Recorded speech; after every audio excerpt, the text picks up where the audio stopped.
Hello everyone, Leslie here, founder of Finding Space and the creator of the Finding Space meditation program. I'm here to share a short video series on some of the stories of my personal journey with meditation and how it has supported me through some challenging periods in my life, and also how it has changed my life overall for the better. So the first story I want to share, we start at the beginning, I suppose, when I was introduced to the practice of meditation. And this was back in 2013, when a routine checkup at the doctor's office turned into a cancer diagnosis for me. At the time I was 27 years of age, and I was thriving in many respects when you talk about general societal standards. A couple weeks prior to the diagnosis, I had just signed the papers with my then girlfriend, now wife, to purchase our first property together.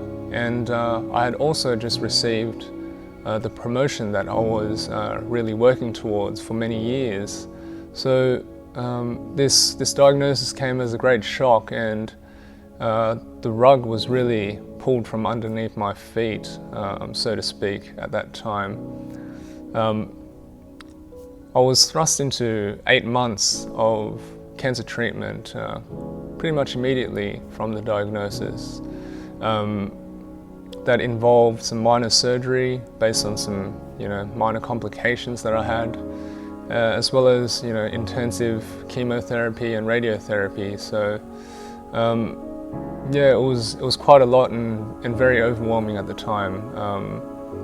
I do recall that I really didn't have much time to emotionally process this diagnosis and everything that was happening around me, because it happened rather quickly. And as part of the treatment process, as a young man going through cancer treatment, they also assigned a psychologist to me. And as I was seeing the psychologist, she recommended I try meditation, really just to help manage my stress and my anxiety associated with everything that goes with the diagnosis itself, and as well as going through the tough traumatic experience of the treatment itself. So I will say that is the first time in my life where I truly was introduced to the practice of meditation, but it did take some time for sure for me to cultivate a consistent practice.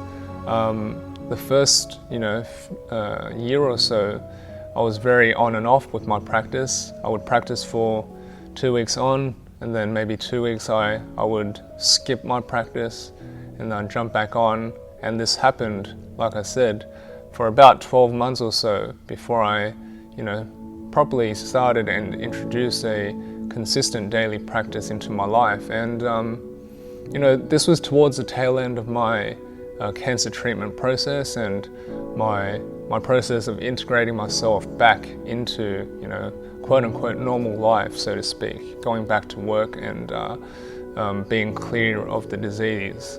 And at the time it was really helpful for me, because I was going through as you could imagine, emotional roller coaster of trying to reintegrate myself. I was dealing with a lot of physical changes. I'd lost a lot of hair, as you do with cancer treatment, and I had also lost about 17 kilos of my body weight as part of the treatment. So a lot of things attached with my physical state I had to endure and work through. And aside from that, there was obviously a lot of lingering physical ailments and side effects that I still have till this day that I had to, I guess, process through with the tool of meditation, as well as simply the post-trauma of going through such a sudden and invasive process in my life that really shook everything to the core. So like I said, meditation was one of those tools that at the start I really didn't understand what I was trying to do with it, but once I cultivated a more consistent practice, it really helped me through this emotional and tough time in my life. So yeah, I wanted to come on here and share that particular story with you. I've got a few more to share, so watch this series and watch this space. But if any of that really resonated with you, if you have been wanting to learn meditation for any reason or for some time, then please reach out, say good day and ask any questions you like, or check us out on findingspace.co/meditation. And really, I'd love to support you through your meditative journey as well.